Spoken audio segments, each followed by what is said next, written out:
What if one relationship could change a prince's entire world? Not slowly, not quietly, but completely, pulling him away from his family, his friends, his phone number, even his own sense of who he was supposed to be. That is the central question at the heart of a controversial new royal biography that has set the British press on fire and sparked a furious response from one of the most watched couples on the planet. Tonight, we are breaking down the explosive claims and why they have triggered a fierce backlash. The story of Harry and Meghan has always felt like two narratives running in parallel. The one they tell, a love story about a prince who chose his wife over a broken institution, and the one their critics tell, something far more complicated, far more contested, and far more damaging to everyone involved. For years, those two versions of events have circled each other without resolution. But in March 2026, a new book landed that reignited the entire debate, and did so with a force that neither side seems to have been fully prepared for. The book is called Betrayal: Power, Deceit, and the Fight for the Future of the Royal Family. The author is Tom Bower, Britain's most relentless investigative biographer, a man whose research method he has himself described as simply this: find the victims. And this time, he claims to have found plenty. But before we get to the allegations, let's go back to where the story began. It was 2016. Prince Harry, fifth in line to the throne, was 31 years old. He had spent years carving out a reputation as the people's prince, the royal with warmth and humor and a genuine gift for connection. He had served 2 tours in Afghanistan. He had founded the Invictus Games for wounded veterans. He was beloved in a way that felt rare and real. Then he met an American actress named Meghan Markle, and within a year, the trajectory of his life had changed entirely. Their relationship moved fast, faster, reportedly, than those closest to Harry had expected. By November 2017, they were officially engaged. By May 2018, they were married, in a ceremony watched by hundreds of millions of people around the world. A wedding that felt, for a moment, like a fairy tale that might actually hold. It didn't hold. By January 2020, Harry and Meghan had announced they were stepping back from royal duties. They moved first to Canada, then to California. They signed deals with Netflix and Spotify worth hundreds of millions of dollars. They gave an interview to Oprah Winfrey that shook the royal family to its foundations. Harry published a memoir called Spare that revealed private conversations, named names, and burned bridges in ways that some said could never be repaired. The fairy tale had become something else entirely. What exactly? That is what Bower's book claims to answer. Betrayal was published by Bonnier Books UK in March 2026. Excerpts were serialized in the Times of London before the book's release, and those excerpts landed like a series of small detonations, each one generating headlines before the next arrived. So what does the book actually claim? At the center of Bower's account is a portrait of a prince in transformation. According to the author, after his relationship with Meghan began, Harry started asserting greater independence from palace management, rejecting, Bower writes, the traditional role of the royal spare. That in itself is not surprising. What the book claims alongside it is more striking. Harry allegedly began distancing himself from long-standing friends. He allegedly changed his phone number without informing relatives. The picture Bower paints is of a man gradually removing himself from the network of relationships and loyalties that had defined his life up to that point, and replacing them with something new. Was that simply a man making his own choices, or was it, as some of those around him apparently believed, something more concerning?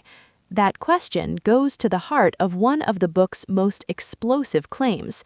Before their engagement, Bauer alleges, Prince William had already raised concerns. He had apparently cautioned Harry that his relationship with, and this is Bauer's phrasing, the American actress, was progressing too quickly.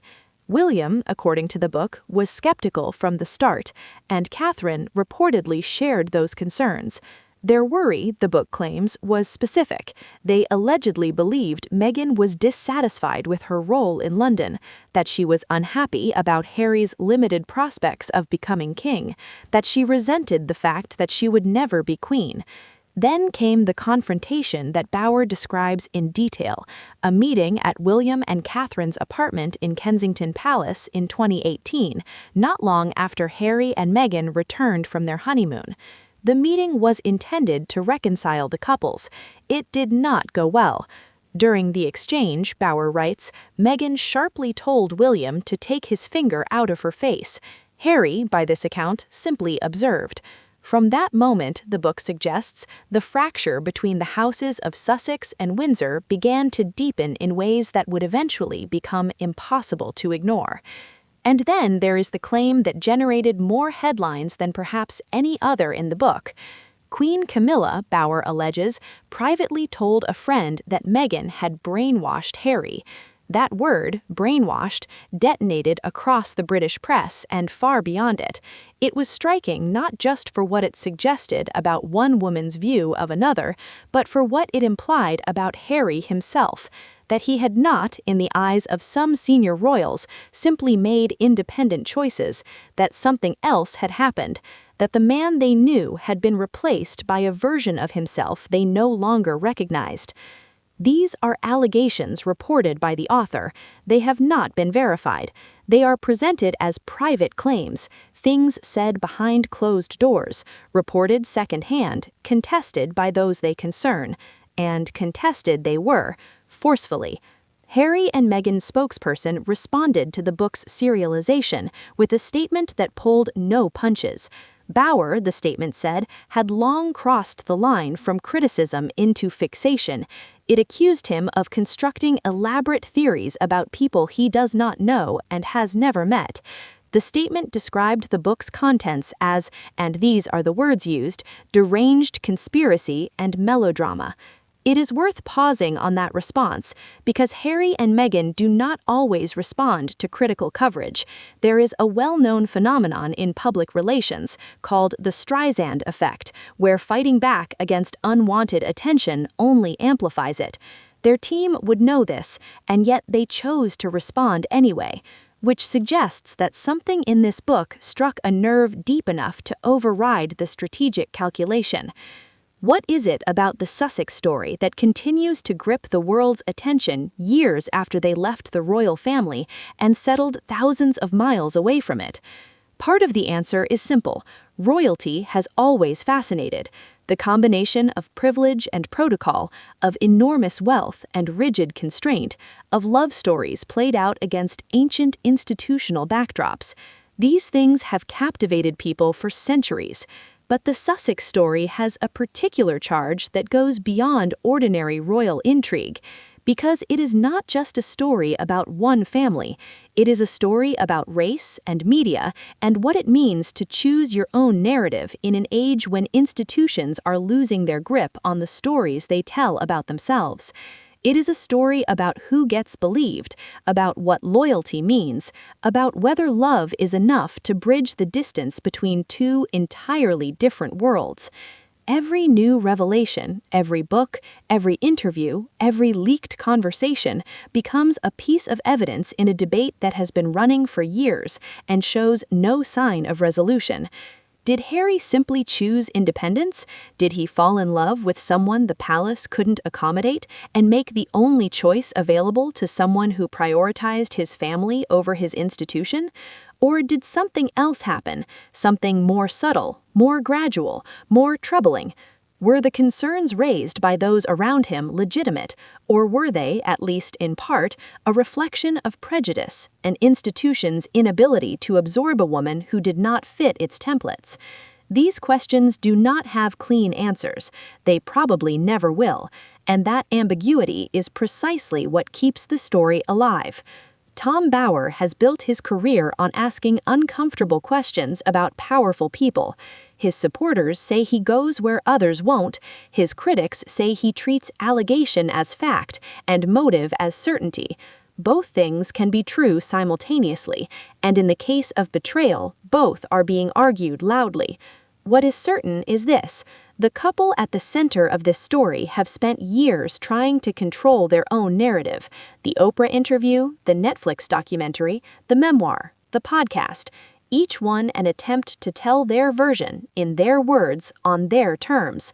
And yet here is another book, another set of claims, another wave of headlines they did not write and cannot fully answer. The royal story rarely gives up its secrets cleanly. It parcels them out in fragments, a memoir here, a biography there, a leaked account of a private argument, a remark allegedly made in a room that only some of those present will ever describe. The truth, if there is a single truth, lives somewhere between the versions. What Bower's book makes